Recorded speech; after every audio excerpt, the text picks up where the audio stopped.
Mais uma vez está no ar o programa Descomplicando a Lição, que tem como objetivo ajudar os professores na compreensão dos assuntos que são tratados pela lição da Escola Sabatina.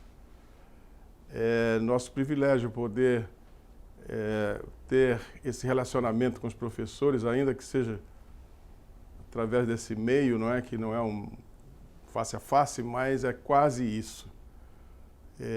Os professores da Escola Sabatina podem utilizar esse material que fica disponível no grupo do WhatsApp. Agora está sendo disponível um pouco mais cedo, né? No dia em que o vídeo vai para o ar, esse esquema também vai junto, o esquema da apresentação. E novamente na sexta-feira ele fica disponível.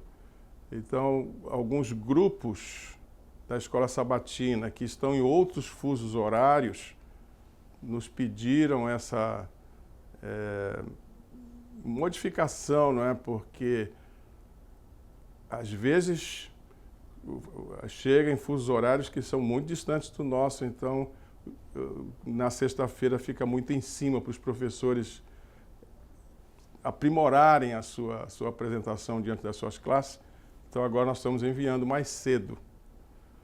Então, professores, não esqueçam de observar lá quando chegar o vídeo se chegou também o esquema. De outro lado, queria pedir que não esquecessem de dar o seu like e também mandar suas mensagens ali no chat do YouTube, para a gente ter uma ideia de como está chegando, de onde estão assistindo.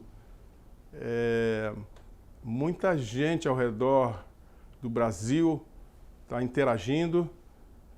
Isso é alvissareiro, mas tem pessoas também, além das fronteiras brasileiras. Já por duas vezes, duas comunidades do estado do Tennessee interagiram conosco. Muito obrigado a esses nossos queridos irmãos lá dos Estados Unidos, que estão prestigiando o nosso Descomplicando a Lição. Conforme já dissemos no primeiro episódio, as lições desse trimestre são sobre o livro de Josué. E o assunto que está sendo estudado aqui é a construção, ou melhor, a consolidação de uma fé que foi construída lá no tempo do Êxodo. Agora nós estamos no livro de Josué, quando o povo vai entrar na Terra Prometida e vai conquistar a Terra Prometida.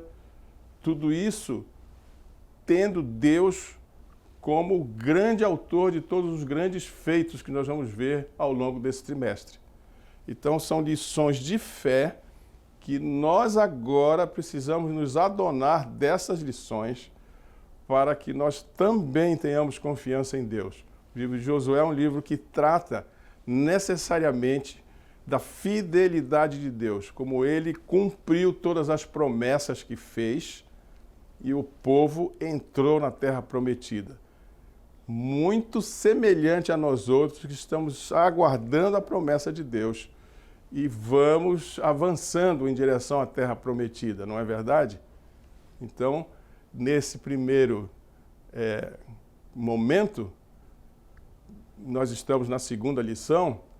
O tema para essa segunda lição é Surpreendidos pela Graça. Vejam bem o título, Surpreendidos, porque a graça de Deus não é uma noção simples. Nós poderíamos dizer em grandes rasgos,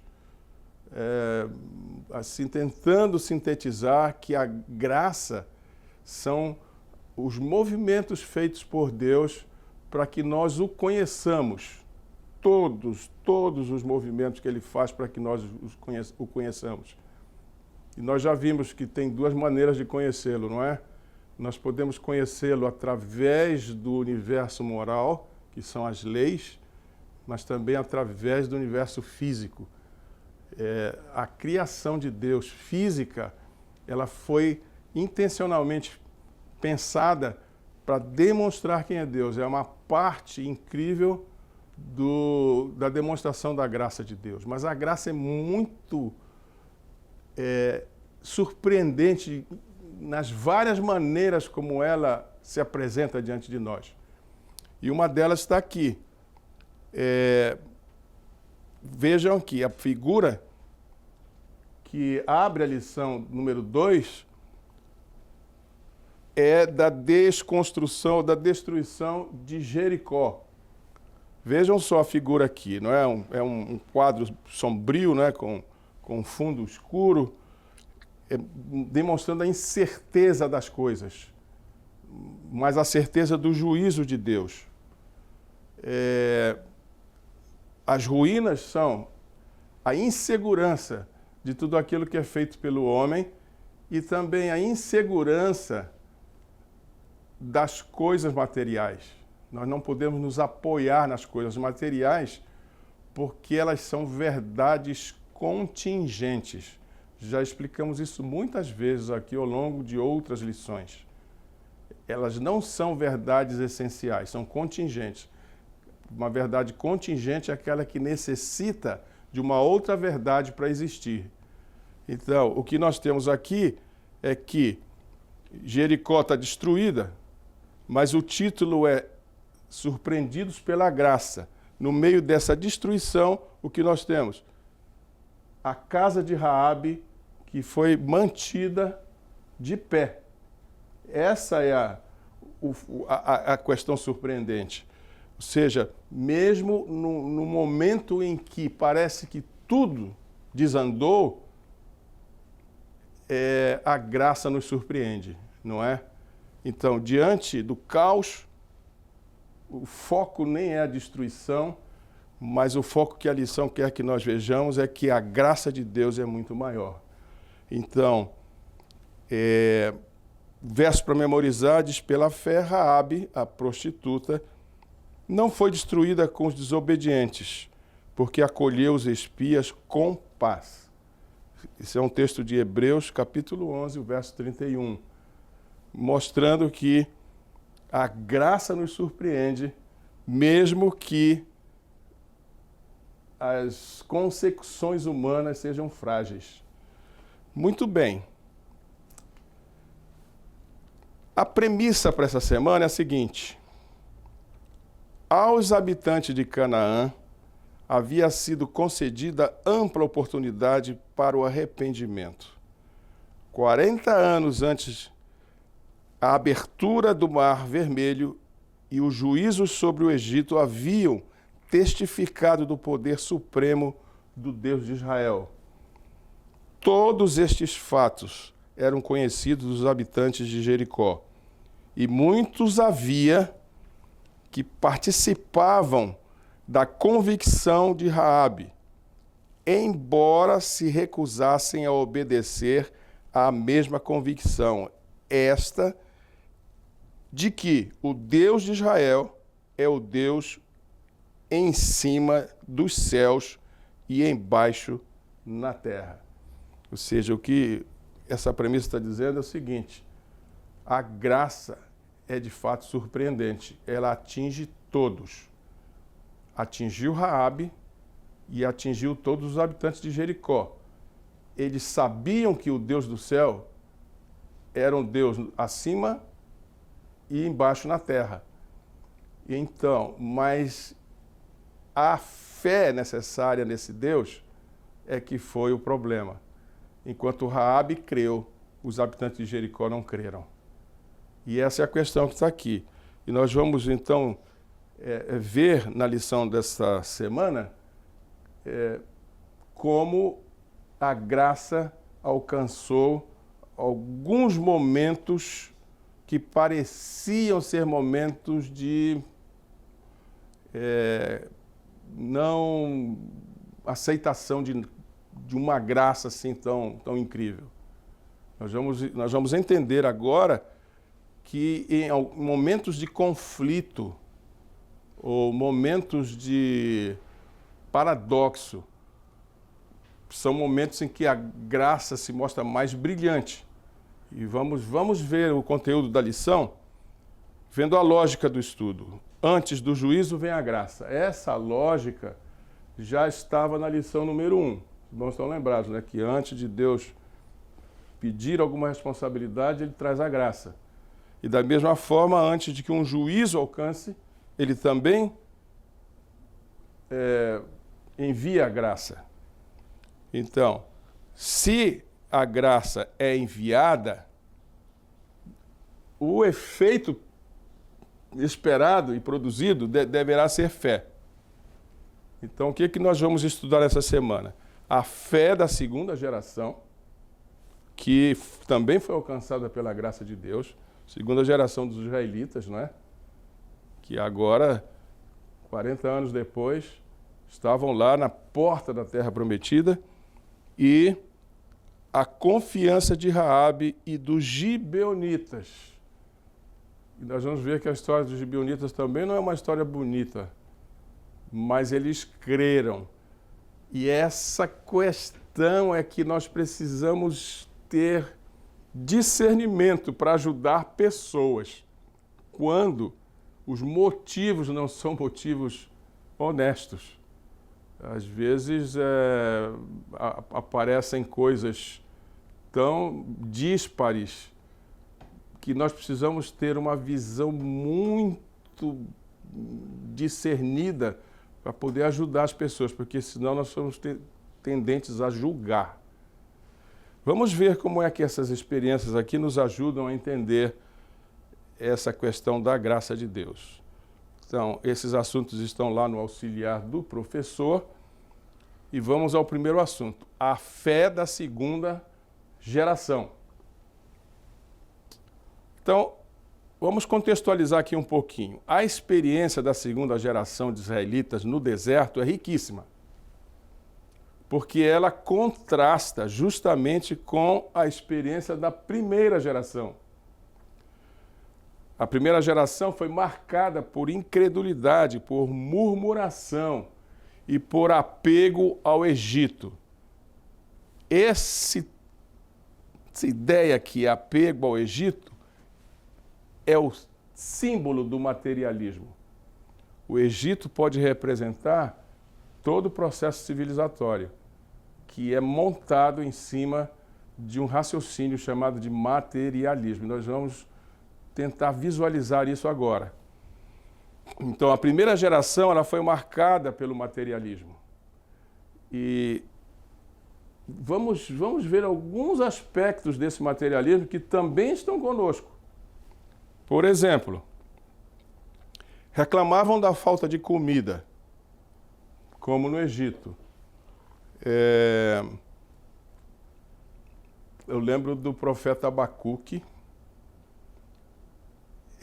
Eu não me lembro exatamente do capítulo, mas eu acho que é o capítulo 3 do livro de Abacuque, onde ele diz que ainda que não haja ovelhas no curral, ainda que a oliveira não dê frutos, ainda que a parreira não dê uvas, ainda que não haja colheita de cereais, ainda que as ovelhas não estejam, ainda assim me alegrarei no Senhor. Ou seja, ele mostra todo o sistema materialista falhando, que são as coisas, mas ele está acima disso, e a lição dessa semana está tratando disso, como é que nós podemos elevar o nosso pensamento, a nossa mente e a nossa visão de mundo acima do materialismo.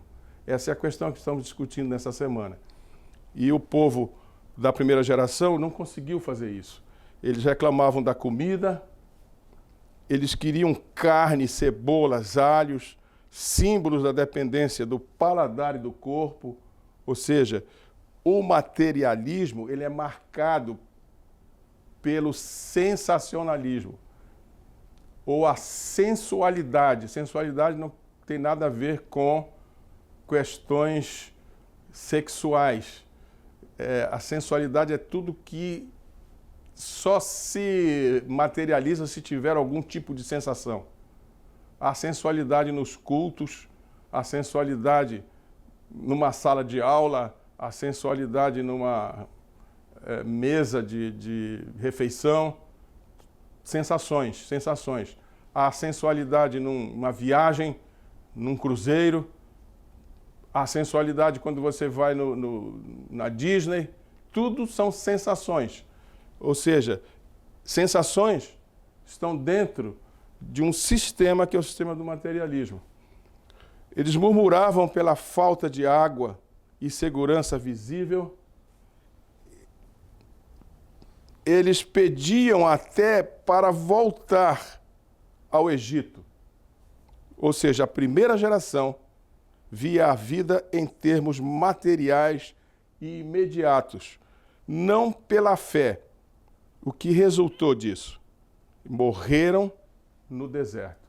Então, é uma lição aqui que já de início precisamos ficar atentos.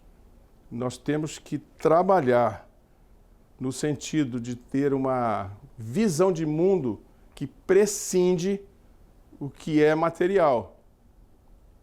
Existe um filósofo, ele foi um filósofo no século XX, era um filósofo francês chamado Gaston Bachelard, é o nome dele. E ele escreveu um livro chamado Filosofia do Não. Eu sempre falo desse livro para alguns amigos, porque esse filósofo leva-nos a entender que a mente, quanto mais se desenvolve, menos ela necessita de coisas físicas para poder raciocinar e entender a realidade. Então, ele cita algumas disciplinas, como matemática, como astronomia, como química, que trabalham no campo do discurso. Eles não precisam necessariamente de ter objetos físicos. Um astrônomo não precisa ir na estrela para saber o que é uma estrela, o que há na estrela, quais são os materiais que ela contém, qual é a temperatura, qual é a idade. Ele não precisa de tocar na estrela. E, nesse sentido, esse autor se refere aos judeus como sendo um povo de mente ultra evoluída, porque adoram um Deus que é invisível. E nós vamos ver a lição dessa semana tratando exatamente disso, né? Essa segunda geração, ela aprendeu a obedecer um Deus que não era visível. Então vejam que a questão toda é prescindir do materialismo. Se nós não conseguimos evoluir nesse sentido, vamos ficar como a primeira geração. E o que resulta é juízo. Muito bem. A segunda geração, ela nos presenteia com uma pedagogia contra o materialismo.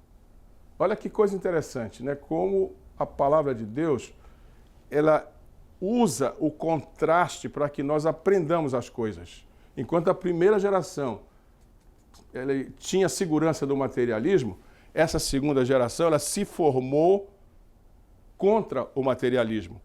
Deus usou o deserto para formar uma nova geração em princípios espirituais. Lembrem que eu estou sempre aqui dizendo, o universo moral é mais importante que o universo físico.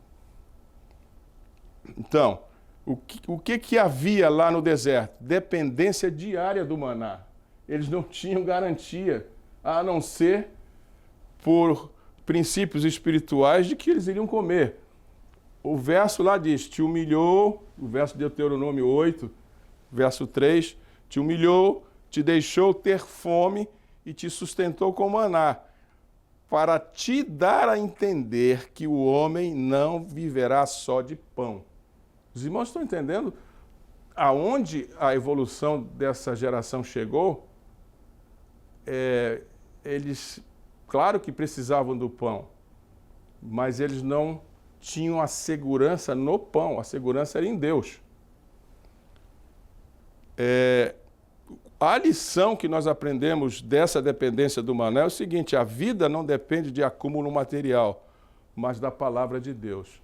A propósito, o diabo, quando foi tentar Jesus no deserto, a primeira tentação foi exatamente no materialismo. Ele disse: tu tens fome? Então transforma essas pedras em pães. E qual foi a resposta de Jesus? Nem só de pão viverá o homem, mas de toda a palavra que sai da boca de Deus. Ou seja, ele joga a visão de mundo materialista de volta à visão de mundo espiritualista, ou espiritual. A palavra espiritualista não é bem empregada aqui. A visão espiritual, ou seja, ele tira a visão do universo físico e joga para o universo espiritual, que é mais importante. Então, a segunda coisa que Deus usou para que eles tivessem a formação em princípios espirituais foram as vestes e o corpo preservados. Deuteronômio 8:4 e capítulo 29:5 mostram que a roupa não envelheceu. Diz: não se envelheceu a tua roupa sobre ti, e nem inchou o teu pé. Ellen White descreve que eles não tiveram doença alguma perturbando nesse período de obediência aí. Então, a lição que nós podemos aprender é o cuidado divino é superior à preocupação material. E o terceiro item usado por Deus aqui foi o culto centralizado em Deus. Em Deuteronômio 12:5, a espiritualidade substitui a idolatria materialista de Canaã. Então, a lição que nós vamos aprender é: essa geração foi educada a viver da providência invisível de Deus, não de garantias palpáveis. E nós vamos precisar disso. Essa nossa geração que está aqui agora, imagino, se Jesus voltar ainda para a minha geração, nós somos muito materialistas. A minha geração foi educada de uma forma que... O que é uma pessoa bem-sucedida? Ela tem uma boa casa, ela tem um bom carro, ela tem boas roupas, ela tem comida farta, ela tem possibilidade de fazer viagens. É esse o padrão de um bem-sucedido. Fora isso, tem geralmente poder, prestígio, respeito. Isso é o padrão de uma pessoa bem-sucedida. A minha geração encarou dessa forma. Então, nós somos materialistas, os irmãos estão vendo? E nós precisamos mudar isso, nós precisamos subir para o patamar da espiritualidade. E aí, essa geração que entrou na Terra Prometida, eles aprenderam isso, Deus fez isso com eles. Então, nós precisamos ver a formação para além do materialismo. Eles não viram o Egito diretamente, porque muitos nasceram no deserto. A sua experiência foi crescer dependendo do invisível. Professores da escola sabatina, tente entender isso para explicar para os seus alunos. Nós não podemos depender das coisas que são fabricadas pelo homem. O que é uma cidade forte, que protege? Ela tem uma estrutura enorme de casas, edifícios, não é isso? Avenidas, muitos carros, supermercados, hospitais, escolas, tem dependências de toda sorte e o Estado é forte. O Estado é rico e pode sustentar tudo isso. Isso é o materialismo. E nós precisamos evoluir para isso. Portanto, a experiência dessa segunda geração foi crescer dependendo de Deus, do invisível. Nem na nuvem, a nuvem era só um motivo para que eles pudessem entender Deus. O fogo, que a nuvem de dia era sombra e à noite iluminava, o maná, a água que botava da rocha, tudo isso foi um treinamento claro. Qual é o treinamento? Desapegar-se dos recursos humanos e confiar no Deus que guia. Essa situação que está aqui sendo descrita na vossa frente é o que nós precisamos como igreja entender. Eu não estou aqui advogando e nem fazendo a apologia da pobreza. Não é isso. A Bíblia é muito clara em dizer: busquem em primeiro lugar o reino de Deus, ou seja, busquem o universo espiritual e todas as outras coisas serão acrescentadas. Sábio Salomão diz: sou velho, mas já fui jovem e nunca vi um justo mendigando pão. Então, pobreza não é consequência dessa evolução. Mas nós precisamos evoluir. Porque essa evolução preparou aquela segunda geração para entrar em Canaã pela fé, não pela força do que é material. Eles não tinham exército com armas. Eles não tinham organização para tomar terra nenhuma. Tudo era palavra de Deus. Tudo era confiança na promessa de Deus. Tudo era fé no Deus invisível. Então, meus caros, uma aplicação espiritual para nós é a seguinte: assim como a segunda geração foi educada no deserto para romper com o materialismo egípcio, o povo de Deus hoje é chamado a confiar em Deus em meio à instabilidade econômica e social. Não é assim que nós estamos vivendo? Viver não só do pão, mas viver da palavra, ou seja, confiar na promessa. E reconhecer que nossa Canaã, que é o reino de Deus agora, não é conquistada por meios materiais, mas sim por questões espirituais. Essa é a lição para nós. Então, vamos resumir isso aqui no que está aqui embaixo. A segunda geração foi moldada para além do materialismo, porque a sua vida inteira no deserto foi um treinamento de fé. Comer do pão do céu, vestir roupas que não envelheciam e depender de um Deus invisível, inclusive para tomar água. E nós precisamos subir para esse patamar. Muito bem. A graça começa a ser agora discutida na lição. O autor, então, se é Deus que precisa estar no nosso alvo de confiança, então nós vamos precisar entender a graça. Porque a graça, como eu disse, são as coisas que Deus faz para que nós o conheçamos. Então, olha aqui, a graça não é apenas como um ato jurídico de perdão, mas como um movimento de revelação e aproximação de Deus.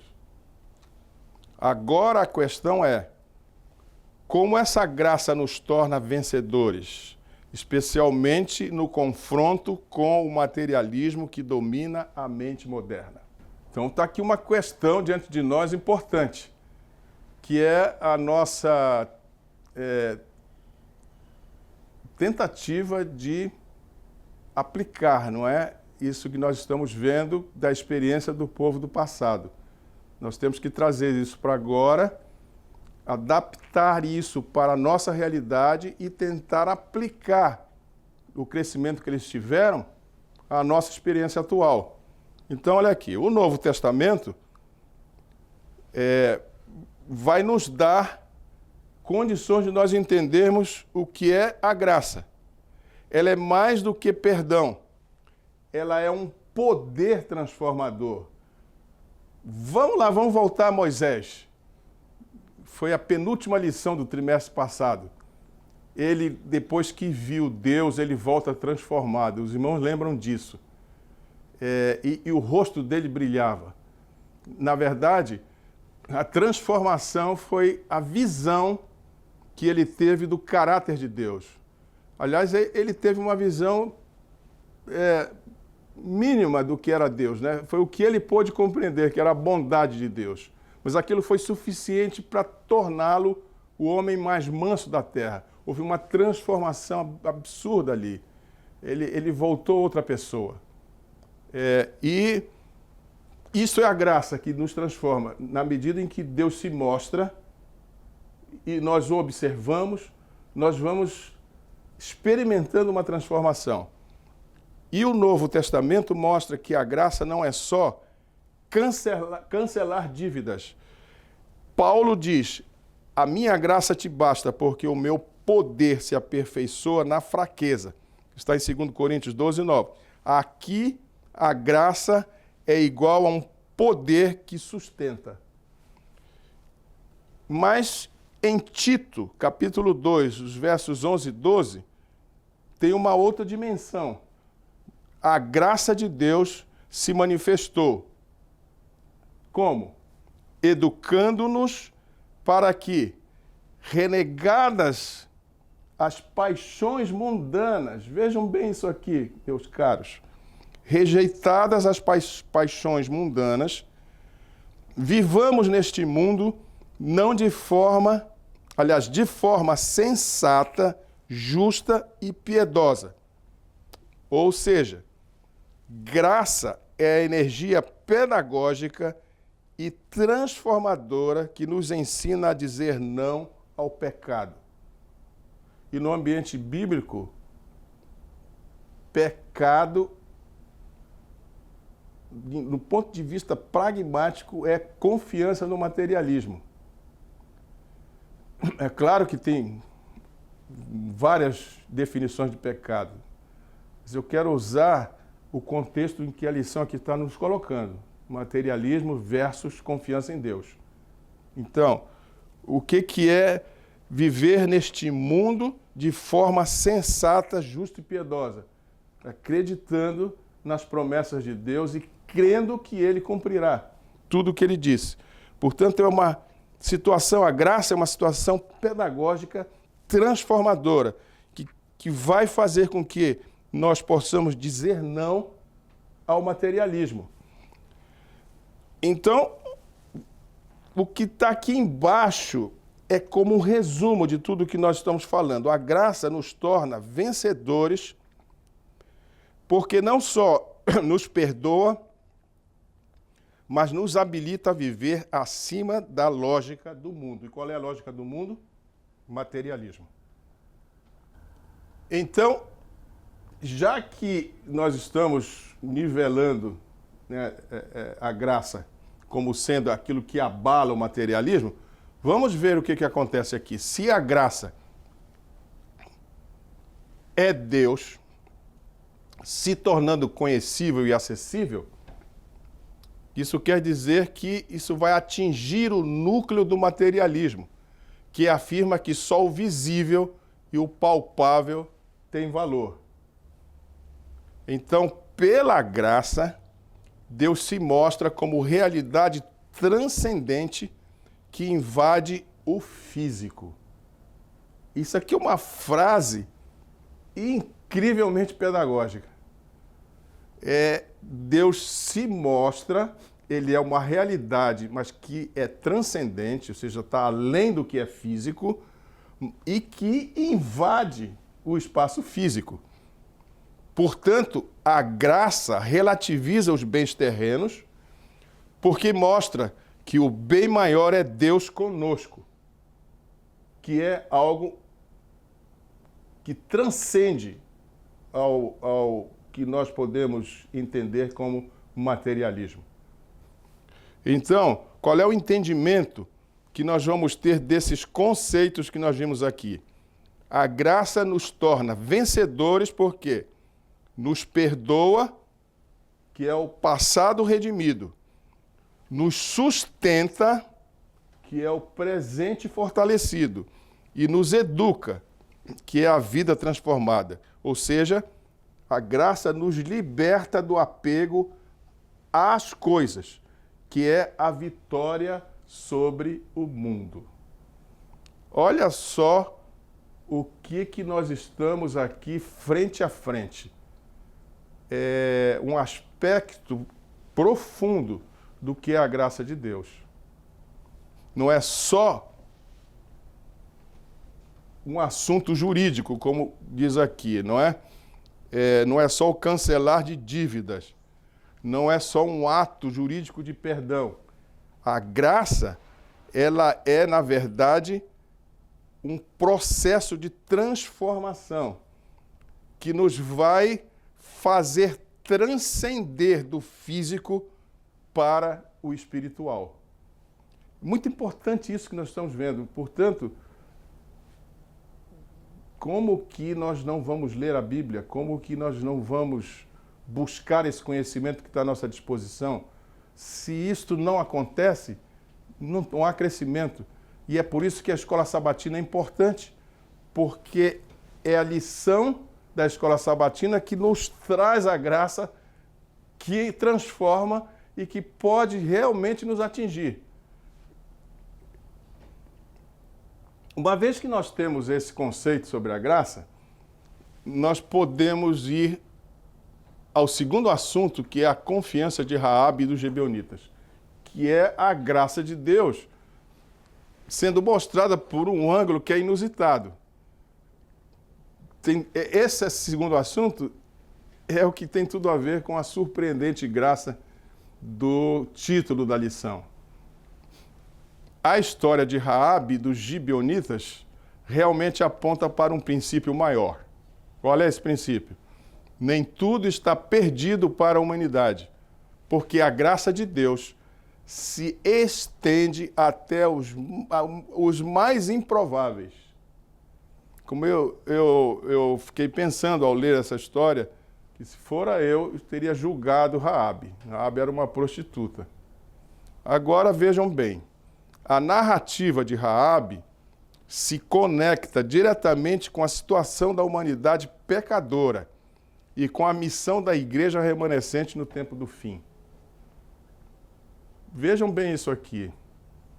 A missão da igreja remanescente no tempo do fim. Nós vamos ter que adquirir esse novo nível de visão de mundo que prescinde o materialismo e que se liga às coisas espirituais para poder enxergar pessoas como Raabe. Os irmãos estão percebendo isso? Raabe não apenas tomou uma decisão pontual para salvar sua vida em Jericó, mas assumiu um novo compromisso com Yahvé, que implicava uma mudança de lealdade e uma nova identidade espiritual.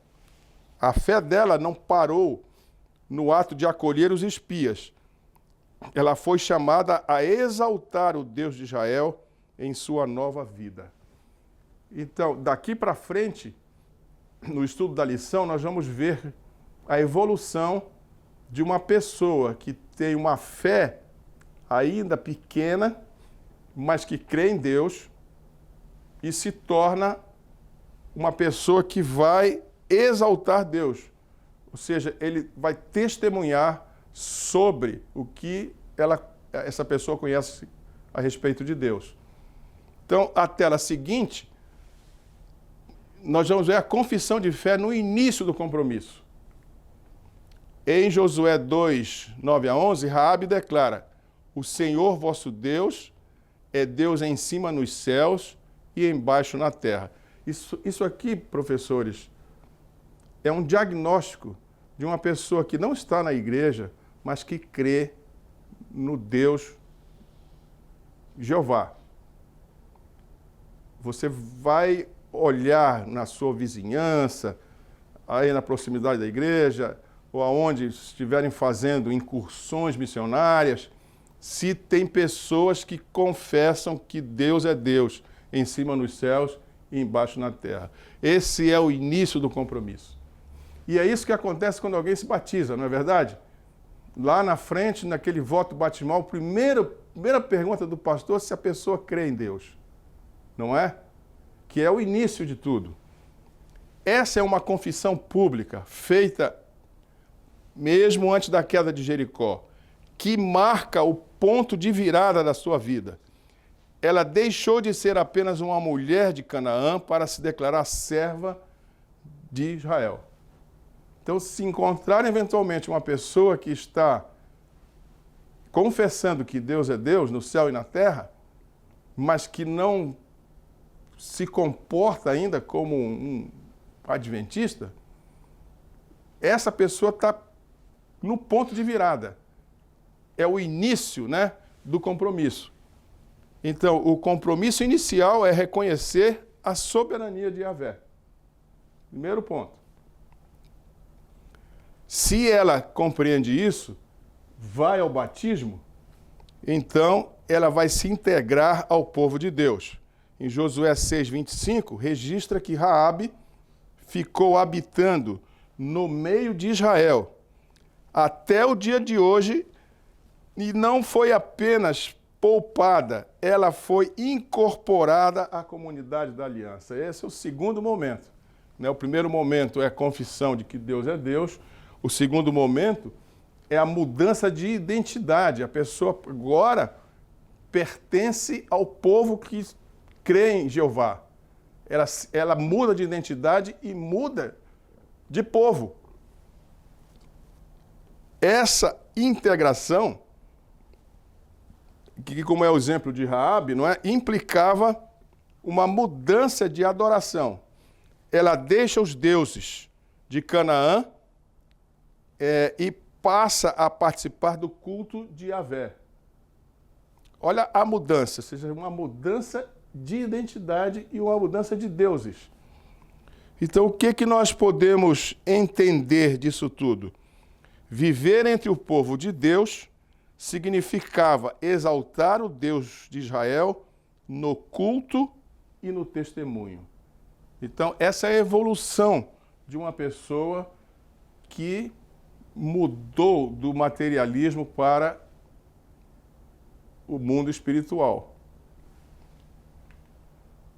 Então, a lógica bíblica disso que nós vimos é da fé à exaltação. Ou seja, o primeiro ponto é a fé.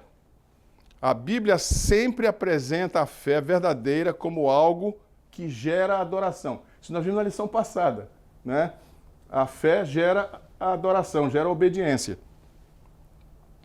Então, Israel, após o Mar Vermelho, por causa de Jeová mostrar a grande graça de tê-los atravessado, né, mediante o mar, eles louvaram a Deus. Foi o cântico de Moisés e o cântico de Míriam.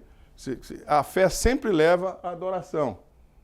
Lembra Moisés lá no monte, vendo Deus se mostrar para ele, Deus mostra a bondade, depois que Deus mostra a bondade, ele adora Deus? Então, o cego curado por Jesus também o adora. Ele diz, creio, Senhor, e o adorou.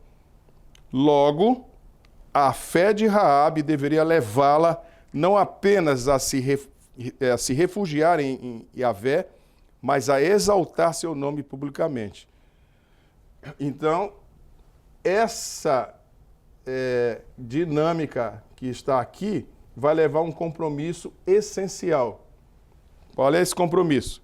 Fé não termina no livramento, mas se expressa em louvor. E não é isso que vai acontecer com nós outros quando chegarmos no céu? Nós vamos cantar o cântico de Moisés, não é isso que a profecia diz? Que os salvos cantarão o cântico de Moisés? Então, agora, naquela pedagogia do contraste, se Raabe passou por essa transformação porque teve fé, o que aconteceu com Jericó? Por que foi destruída? A destruição de Jericó, que é no capítulo 6 de Josué, não foi um simples ato militar de conquista, mas um ato de juízo divino, carregado de simbolismo teológico, no contexto do grande conflito. Vamos entender isso no parágrafo seguinte.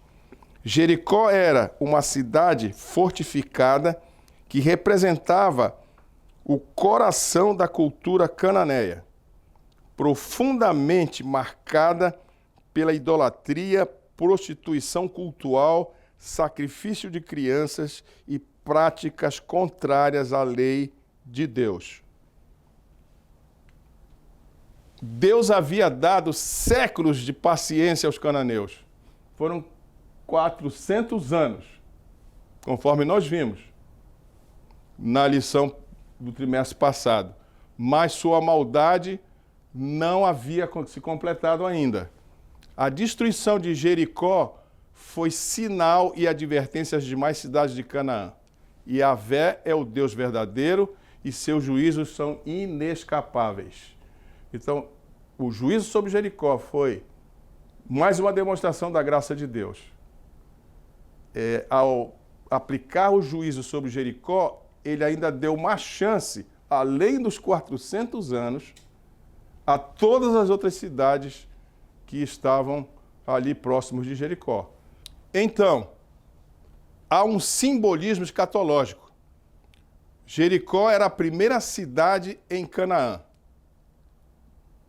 Por causa disso, ela se tornou um protótipo do juízo final. Ou seja, ela é um tipo da destruição escatológica de Babilônia, que é o juízo de Deus contra sistemas humanos de rebelião. A queda de Jericó, com muralhas desmoronando ao som das trombetas, aponta para o fim da história, quando as cidades humanas ruirão diante da manifestação do reino de Deus. Apocalipse 18, 2 e Apocalipse 16, 19. Raabe e sua família, salvos no meio do juízo, simbolizam os que serão poupados no fim por causa da sua fé. Olha só, se Raabe representa os que são poupados por causa da fé, há aqui no capítulo 9 de Josué uma coisa muito interessante, os gibeonitas. Porque aquele juízo lá de Jericó, conforme nós já vimos ali, né, na lâmina que passou, foi um juízo aplicado para que as cidades que estavam ali em volta tivessem mais uma chance. E o que aconteceu? Gibeonitas enganam Israel para fazer aliança. É realmente um caso clássico de conflito de valores, né? Tanto éticos quanto espirituais.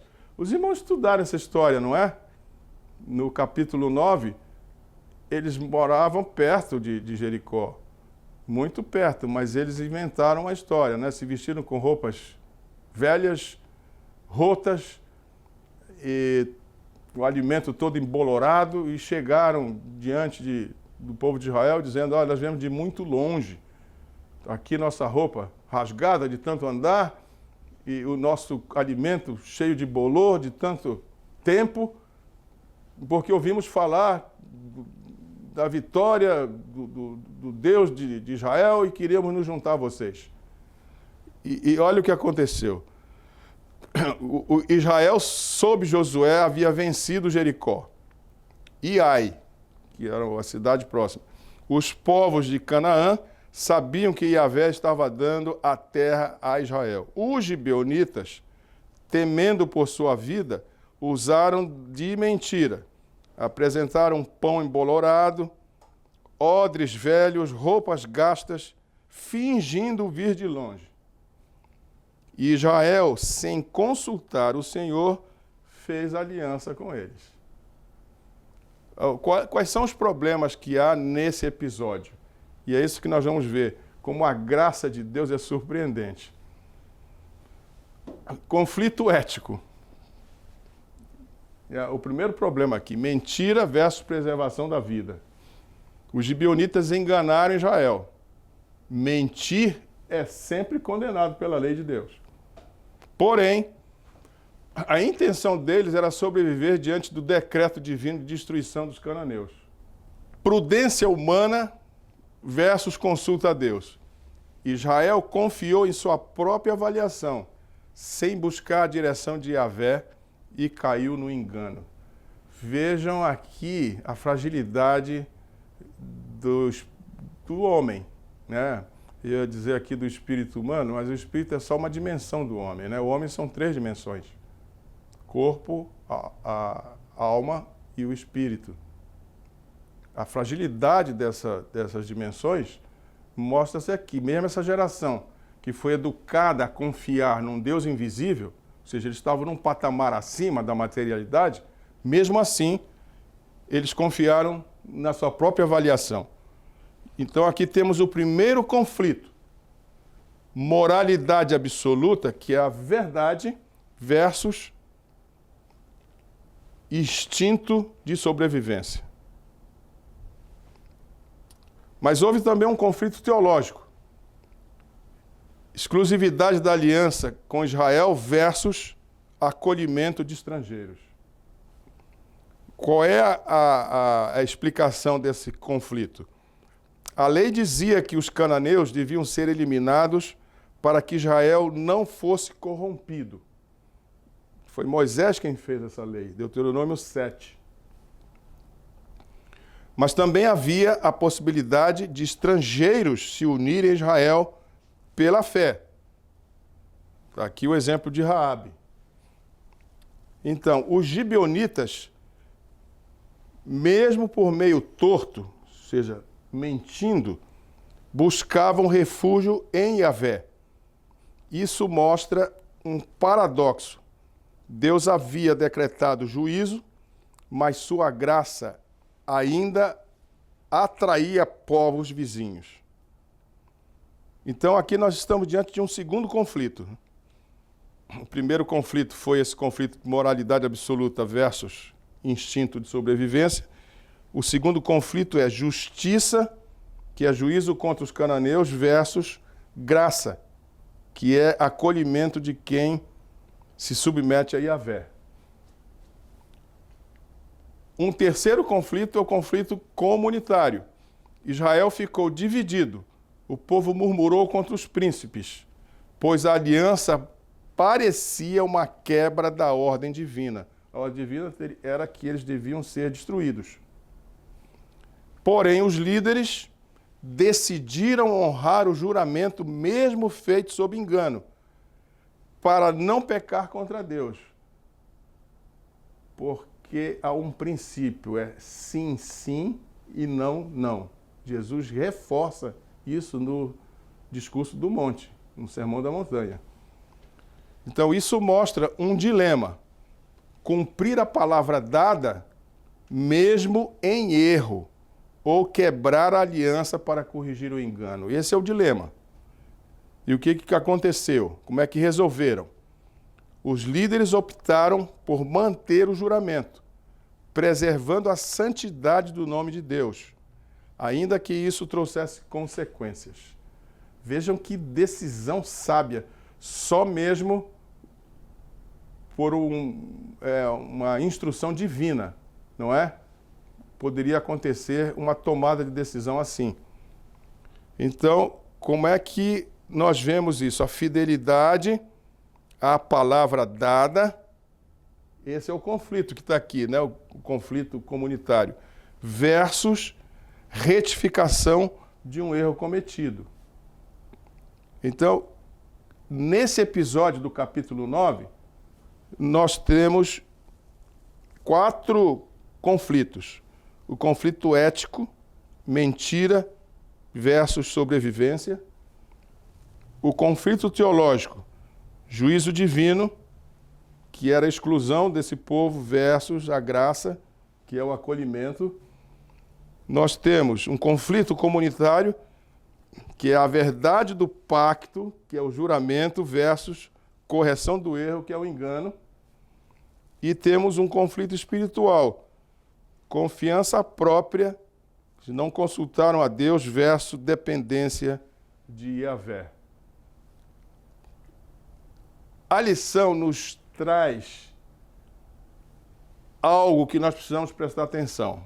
Primeira coisa, a mentira dos gibeonitas não foi aprovada, mas sua busca por vida foi aproveitada pela graça, assim como foi com Raabe. Então vejam aqui a solução e vejam a lição que nós precisamos entender. Novamente, se fora eu, teria julgado os gibeonitas. Agora, a graça de Deus não aceita a mentira, vocês já vão ver por que essa mentira não foi aceita, mas aproveita porque eles estavam buscando Deus. Israel aprendeu a dura lição de que não pode agir sem consultar o Senhor. Então vejam aqui comigo, meus caros, como foi resolvida essa questão. Os gibeonitas mentiram, isso não foi aprovado. O que aconteceu? Deus transformou o engano em propósito. Vejam aqui como não foi aceita a mentira. Os gibeonitas serviram no templo como rachadores de lenha e tiradores de água. Ou seja, eles foram jogados num serviço braçal. Deus não aceitou a mentira deles. No entanto, vejam como o texto prossegue. Mesmo nessa situação, essa sentença se converteu em uma bênção. Por quê?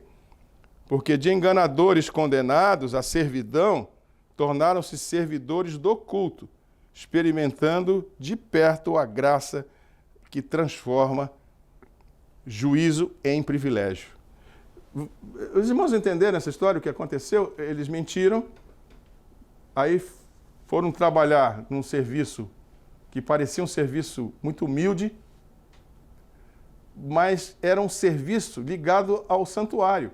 Eles tinham que rachar lenha para os sacrifícios diários e tinham que trazer água, porque o sacrifício também demandava água, tinha uma pia, não é? Foi uma sentença isso, porque Deus não aceitou a mentira, mas a graça é surpreendente. Ao invés deles quebrarem lenha e carregar água em outro local, Deus permitiu que eles fizessem isso para o santuário. E isso acabou se tornando uma bênção, porque eles se tornaram servidores do culto. Vejam como é surpreendente a graça. Não é verdade? Então, a história de Raabe e dos gibeonitas realmente aponta para um princípio maior. Nem tudo está perdido para a humanidade, porque a graça de Deus se estende até os mais improváveis. Essa narrativa se conecta diretamente com a situação da humanidade pecadora e com a missão da igreja remanescente no tempo do fim. Então, professores, agora atenção, né? Porque nós vamos aprender algo importante. Isso aqui já é o final desses raciocínios todos, para nós entendermos a graça, que é surpreendente. Raabe e os gibeonitas significam sinais de esperança. A graça não negou as consequências do pecado, mentira e engano, mas transformou situações de juízo em oportunidades de redenção. Não foi assim com os ninivitas? Estão lembrados disso? É assim conosco. Deus é especialista, já disse isso aqui algumas vezes, em transformar problemas, transformar disfunções, transformar negligência em oportunidade.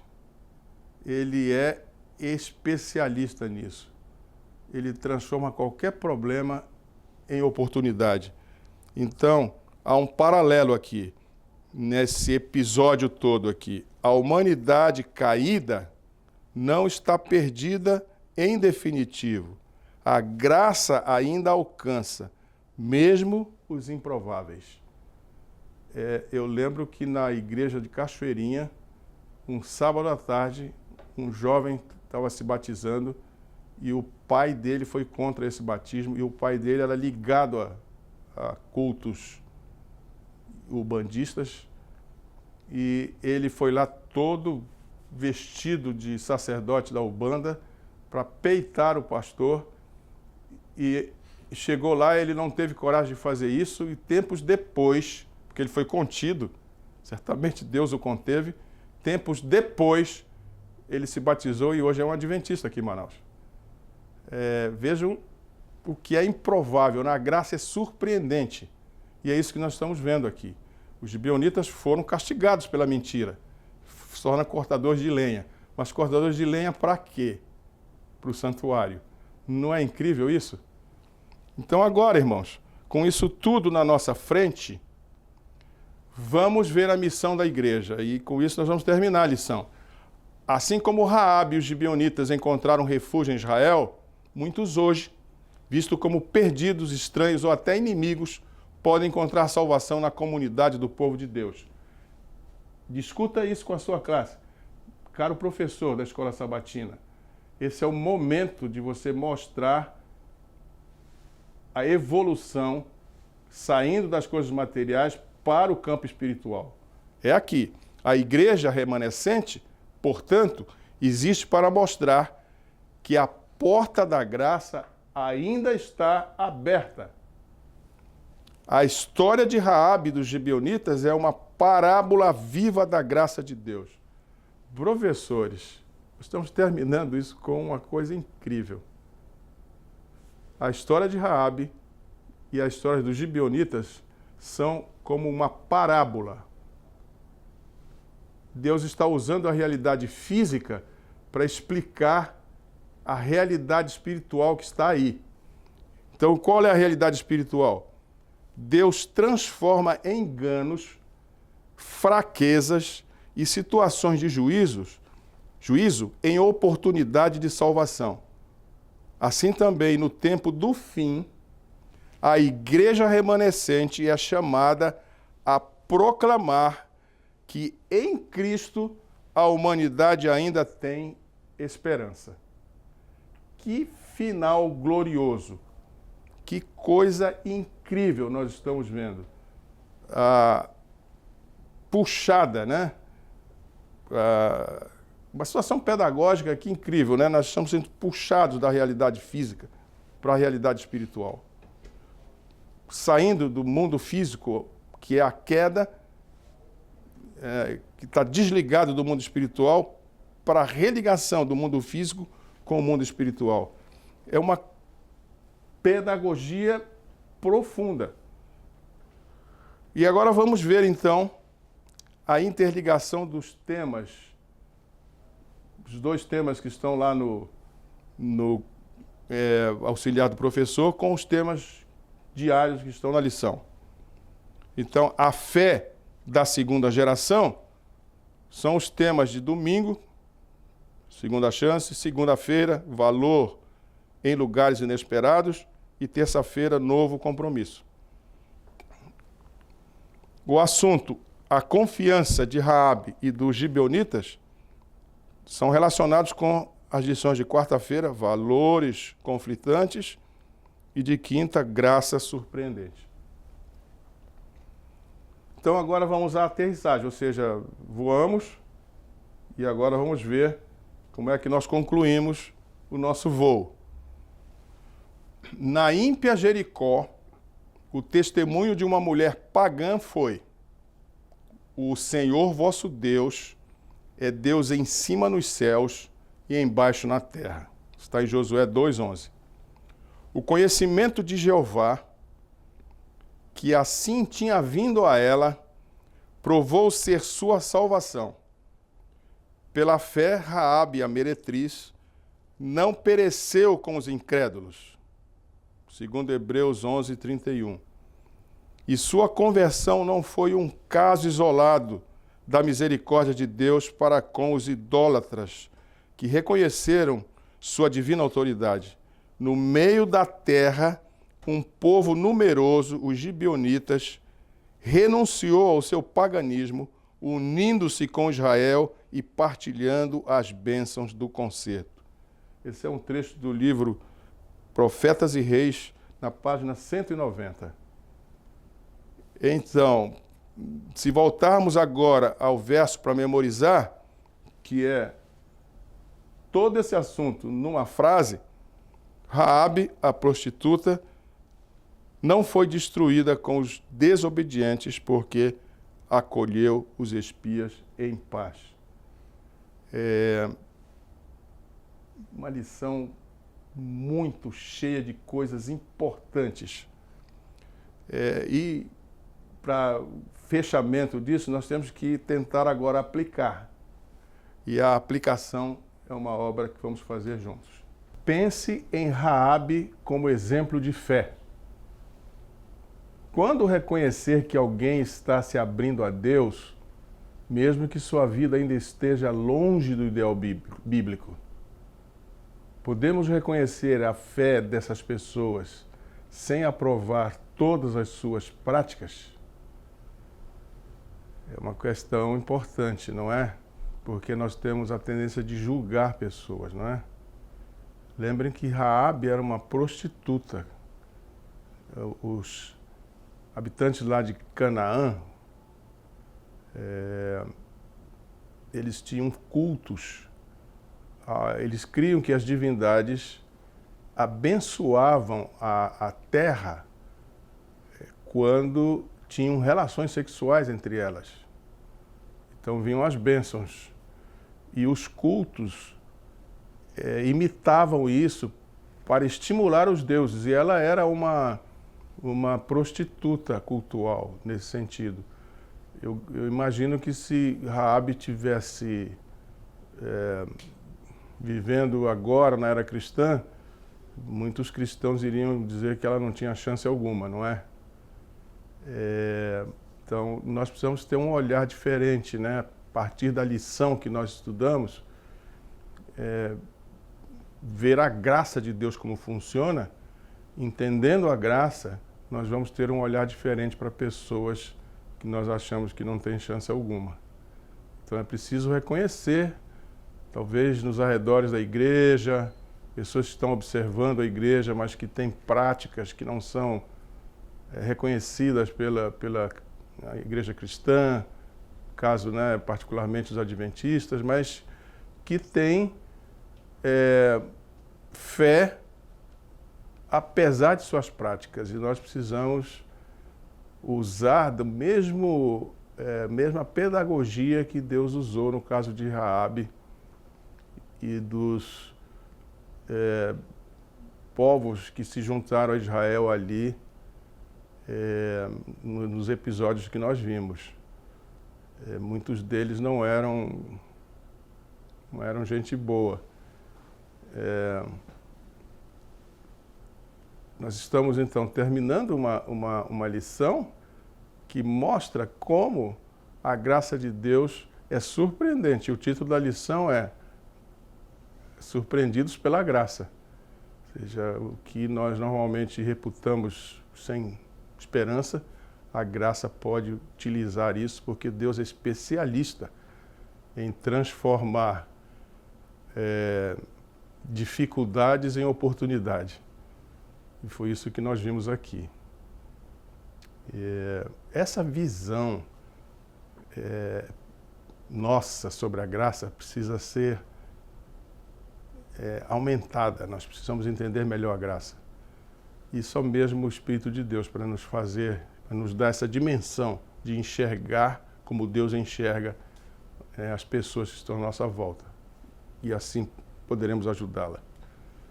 Vamos fazer uma oração e suplicar a Deus que nos dê essa capacidade de discernimento capaz de ajudar pessoas, assim como Deus ajudou Raabe, não é? Vamos orar. Senhor, nosso Deus e nosso Pai, acabamos de ver uma parte da Tua palavra muito significativa, né? Mostrando como a Sua graça trabalha. É claro que nós estamos lidando com a Sua onisciência. O Senhor vê o que nós não vemos, mas é preciso que o Espírito Santo trabalhe conosco, abrindo o nosso entendimento, abrindo os nossos olhos, os nossos sentidos, para que nós possamos ter sensibilidade a pessoas. E embora não tenham condições, mas estão buscando melhorar. Esse é o trabalho que nós precisamos fazer e pedimos sua ajuda, meu Deus, no sentido de poder ajudar. Esse é o nosso pedido, humildemente, em nome de Jesus. Amém. Caros professores, segunda lição deste quarto trimestre de 2025. Vimos ali a surpreendente história de Raabe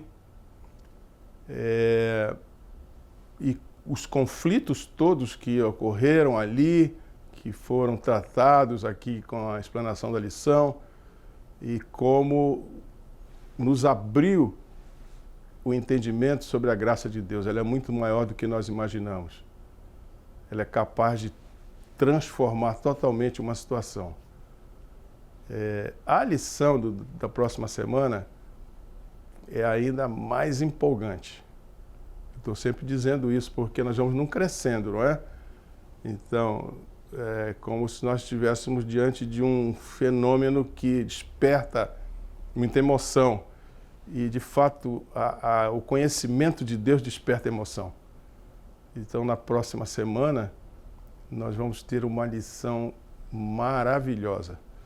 E eu lhes convido para estarmos juntos no próximo episódio, que será o terceiro episódio no estudo do livro de Josué e das histórias de fé, não é, que a lição está tentando nos mostrar. Nessa semana, vemos a fé de Raabe e a fé de um povo que se juntou a Israel, ainda que enganando, não é? Então, lhes convido para o próximo episódio. Professores, lembre, tente entender as coisas direitinho, porque os seus alunos precisam de luz e o Senhor é a pessoa para descomplicar. Então, lhes espero no próximo episódio.